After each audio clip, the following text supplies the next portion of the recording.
क्या आपको पता है कि सबसे पहला रक्षा सूत्र, रक्षाबंधन, एक पत्नी ने अपने पति को बांधा था। वो उसका महत्व इतना ज़्यादा था कि जब अस्त्र और शस्त्र काम नहीं आ रहे थे तो उस समय ये रक्षा सूत्र, रक्षाबंधन, जो रक्षा बांधी गई थी, वो उस अस्त्र और शस्त्र पे हावी होकर एक पति को उसके युद्ध में विजय दिलाई थी। पौराणिक ग्रंथ के अनुसार, शास्त्रों के अनुसार, ये कहानी है जब देव और दानवों के बीच युद्ध हो रहा था। इंद्र पराजित होना उनका तय था, पराजित होने वाले थे, और ऐसे में गुरु बृहस्पति के कहने पे इंद्र की पत्नी इंद्राणी ने एक यज्ञ किया और उस यज्ञ से आशीर्वाद लेकर, शक्ति लेकर एक रक्षा सूत्र अपने पति इंद्र को बांधा था, जिसकी वजह से इंद्र ने दानवों से जीत हासिल की थी। तो ये पहला उल्लेख मिलता है शास्त्रों में, पौराणिक ग्रंथों में, कि कहाँ से इस रक्षा सूत्र की शुरुआत हुई थी। और यही रक्षा सूत्र आज प्रचलित भाषा में राखी हो गई है। राखी मतलब कि रक्षाबंधन, जो भाई और बहन के बीच होता है, जो बहन अपने भाई को बांधती है। अब सवाल ये उठता है कि जब ये पत्नी ने अपने पति को बांधा था रक्षा के लिए, तो ये भाई बहन का त्योहार कहाँ से हो गया, ये कैसे हो गया? इस संदर्भ में बहुत सारी कहानियां हैं, जैसे कुछ ऐतिहासिक कहानियां भी हैं और ऐसे कई कहानियां जिसके बारे में हम आगे आपको बताएंगे। लेकिन पौराणिक ग्रंथ के अनुसार माने तो ये है उस समय की बात जब प्रहलाद, जैसा कि हम सभी जानते हैं प्रहलाद के बारे में, कि उनका जो जन्म था वो दैत्य कुल में हुआ था, और जिनको बचाने के लिए भगवान विष्णु ने नरसिंह अवतार लिया था। आपने कथा सुना होगा कि जो वो खंभा से निकले थे और उसके फादर हिरण्यकश्यप का वध करके प्रहलाद को बचाया था। मैं उसी कथा के, तो यही प्रहलाद जो थे, उनके पौत्र, मतलब उनके पुत्र के पुत्र वे थे, वो थे महाबली के रूप में जाने जाते हैं। बलि उनका नाम था। महाबली इसलिए कहा जाता है कि वो बहुत ही दानवीर थे, और कहा जाता है कि इनके जैसा कोई दानवीर हुआ ही नहीं। तो और बलशाली भी बहुत ज़्यादा थे। तो अपने पराक्रम से उन्होंने क्या किया कि त्रिलोक पे, त्रिलोक मतलब कि तीनों लोक जो होता है, तो उस पर अपना कब्जा कर लिया था। तो अपना कब्जा कर लिया था, तो उसमें स्वर्गलोक भी था। तो स्वर्गलोक में अब एक तरफ से, चूंकि ये दैत्यों के राजा थे, तो एक तरह से आप दैत्यों, राक्षसों का स्वर्ग पे भी अधिकार हो गया था। तो स्वर्ग पे जब अधिकार हो गया था, तो अब त्राहिमाम भगवान विष्णु के पास देवलोक पहुंचते हैं, कहते हैं क्या इसका सॉल्यूशन है, इस तरह की बातें होती है। तो फिर भगवान विष्णु को पता था, अच्छा अच्छी बात क्या थी कि यहाँ पे जो ये बलि जो थे, वो ऐसा नहीं थे कि वो राक्षस कुल में जन्म लिए थे, और तो वो राक्षसी प्रवृत्ति यानी कि दुष्ट प्रवृत्ति के थे, ऐसा कुछ भी नहीं था। तो उनका धर्म कर्म होता था, लेकिन फिर भी चूंकि वो लोक, वो स्वर्ग लोक जो था, वो देव का था, उनका अधिकार का था, उनके अपने तरीके थे, तो वो नहीं हो रहा था, उनको उनके लोक से निकाल दिया गया था। तो इसीलिए ये लोग भगवान विष्णु के पास जाते हैं और अपने बारे में बोलते हैं कि आप ही कुछ समाधान निकालिए। तो भगवान विष्णु ने उस समाधान के लिए वामन अवतार लेते हैं, और वामन अवतार लेने के लिए एक ब्राह्मण रूप में वो जाते हैं महाराजा बलि के पास, और बोलते हैं कि भिक्षा, जैसे ब्राह्मणों का होता है कि मांगते हैं। तो कहते हैं, बलि पूछते हैं आपको क्या चाहिए, तो कहते हैं कि 3 पग 3 पग मतलब 3 पाँव जमीन दे दो, बस इतना ही चाहिए मुझे। तो महाबली बलि जो थे वो प्रसिद्ध थे दान के लिए, तो कहते हैं कि ठीक है। तो भगवान वामन पहले पग में, फिर दूसरे पग में ये समूची पृथ्वी आकाश सब नाप लेते हैं। मतलब उनका था कि मैं जितना पग मतलब 3 पग मतलब 3 पाँव जो चलते वहाँ पे, तो एक पग में उन्होंने पूरी धरती, दूसरे पग में पूरा आकाश। अब बचा क्या? तो एक तरह से आप भगवान वामन ने सभी को अपने 2 पग में ही सारा कुछ उन्होंने पार कर लिया, अब कुछ बचा नहीं।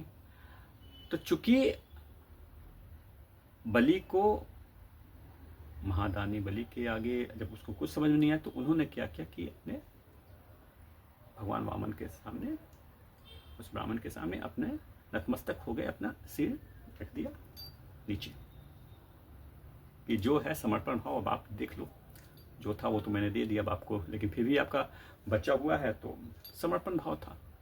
तो चूंकि उन्होंने मस्तक नीचे किया, और इससे भगवान विष्णु बहुत प्रभावित हुए कि इसने अपना भी समर्पण कर दिया। उनका मकसद क्या था कि ये वाप इस जगह से बलि चले जाए और देव को उनका जगह मिल जाए, उनका लोक मिल जाए। लेकिन चूंकि बलि महादानवीर थे, तो उनको पुरस्कार भी नहीं था, उनको पुरस्कृत भी करना था, क्योंकि वो तो यहाँ भी उन्होंने अपने महान कृत्य को अंजाम दिया, दिखाया, बताया। तो फिर भगवान विष्णु उन्हें एक अलग लोक देते हैं, जिसे सुतल लोक कहा जाता है। सुतल लोक पाताल लोक के पास का एक अलग लोक है, लेकिन ये लोक कहीं भी किसी भी मामले में इसके बारे में है कि ये स्वर्ग लोक से कम नहीं है।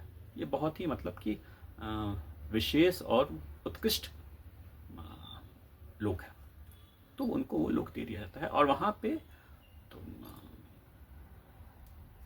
बलि कहते ठीक है, मैं चला जाऊंगा, जाता हूँ, लेकिन आपको वहाँ पे मेरे साथ रहना होगा।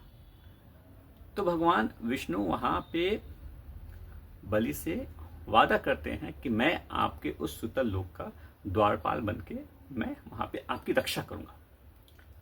तो ये सब चीज़ें हो जाती है। अब भगवान विष्णु जब वहाँ चले जाते हैं, तो महालक्ष्मी कहे कि ये क्या हो गया, और भगवान विष्णु अपने लोक को छोड़ के अगर वो द्वारपाल बन जाए तो फिर क्या होता है कि माँ लक्ष्मी ब्राह्मणी का वेश धारण करके और फिर वो बलि के पास जाती है और कहती हैं कि मैं आपके पास, ब्राह्मणी का रूप धारण की, वो माँ लक्ष्मी बन के नहीं आई हैं, तो कहती हैं कि मैं अपने पति की रक्षा के लिए मैं आपके पास आई हूँ, और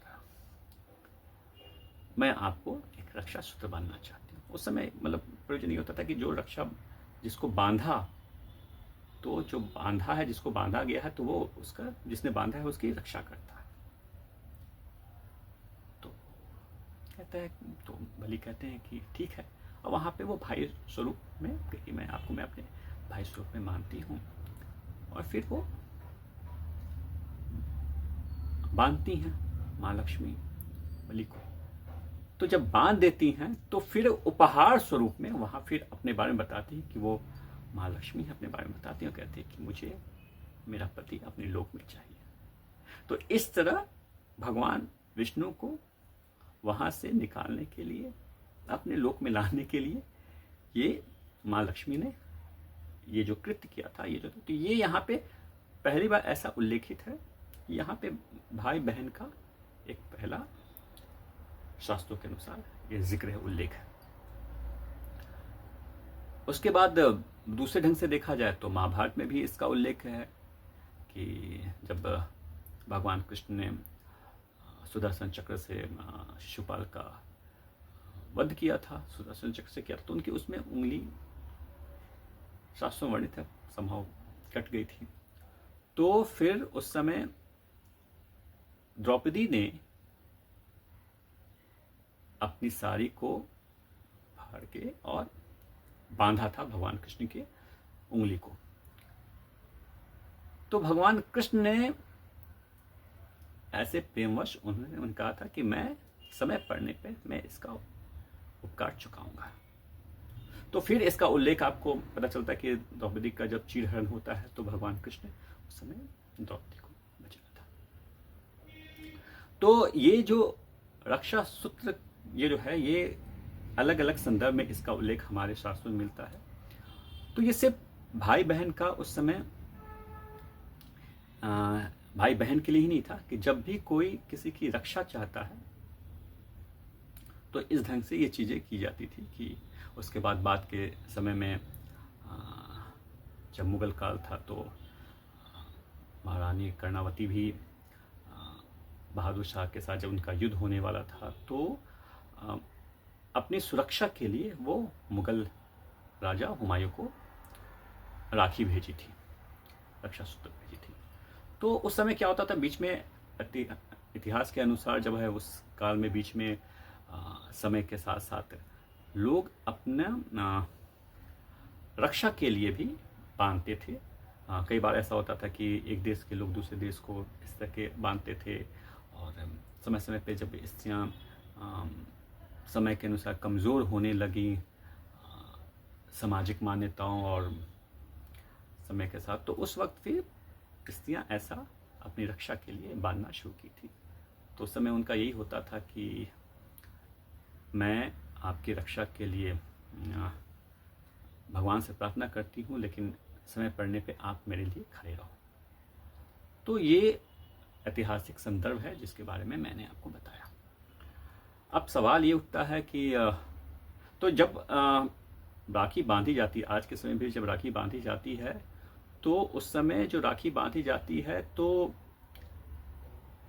जो मंत्र होता है, जो आप अक्सर देखते होंगे कि कोई पंडित आते हैं और कुछ लोग को बांधते हैं, क्योंकि ये समय उसी समय चल रहा है जो माँ लक्ष्मी जो आई थी और ब्राह्मणी का वेश धारण करके जो बांधी थी बलि को, तो उसी संदर्भ में ब्राह्मण लोग रक्षा सूत्र बांधते हैं रक्षा के लिए। तो इसमें जो बांधा जाता है तो उसका अर्थ भी यही होता है, जो मंत्र होता है जो है कि जिस तरह बलि को से रक्षा के लिए ये रक्षा सूत्र बांधा गया था, तो हे रक्षा तुम स्थिर रहना, अडिग रहना रक्षा के लिए। तो इस तरह का भावार्थ है। तो बस वही उस चीज़ से उस कनेक्ट किया जाता है उस संदर्भ से। तो ये कुल मिलाकर है कि रक्षा बंधन जो है वो यूं ही एक बनाई हुई ये त्यौहार नहीं है, इसकी अपनी एक सांस्कृतिक, एक प्राचीन, इसकी अपनी एक कहानी है, एक जहाँ से ये चीज़ आ रही है और इसका महत्व है। और ये बात सिर्फ यहीं तक नहीं है। मैं बात अगर अपनी निजी ज़िंदगी की बात करूँ तो मैंने बहुत लोगों को देखा है कि जिनके अपने भाई नहीं होते हैं, कुछ वैसी बहनें और स्त्रियाँ अपने भगवान ईश्वर को भी अपने भाई के रूप में कि आप मेरी हर तरह से रक्षा कीजिए, मेरे परिवार की रक्षा कीजिए, तो उस तरह से रक्षा सूत्र बांधती हैं। कुछ लोग भगवान कृष्ण को मानते हैं, चूँकि उसका तो अपना पौराणिक ग्रंथ में उल्लेख है, तो उसको कुछ लोग फॉलो करती हैं, कुछ लोग कई जगहों पे देखा है कि भगवान गणपति को भी वो बांधती हैं, या फिर अलग अलग जगहों पे देखा गया है कई बार कि जिनको वो अपना इष्ट मानती हैं, उनको उनकी शक्ति पे विश्वास है, उनसे रक्षा के लिए, तो वो एक भाई रूप में, भाई कहिए या फिर वो रक्षा के रूप में कि आप मेरी रक्षा करें, तो कुछ स्त्रियाँ ऐसा मानती हैं। तो ये मूलतः जो है ये रक्षा बंधन का ये महत्व है।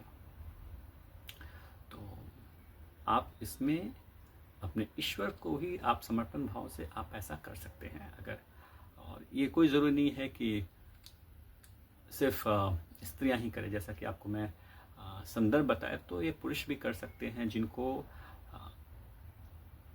किसी के साथ वो लगता है कि वो मेरी सुरक्षा कर सकता है, और मैं उसका साथ हमेशा दूंगा, समर्पण दूंगा, सपोर्ट करूँगा। तो इस तरह में एक आपसी तालमेल के लिए भी एक पुरुष भी एक दूसरे पुरुष को, एक दूसरी स्त्री को, या जो भी उसको लगता है कि उससे उसको रक्षा लेना है, ऐसा ऐतिहासिक काल में भी होता रहा है और आप ऐसा भी कर सकते हैं।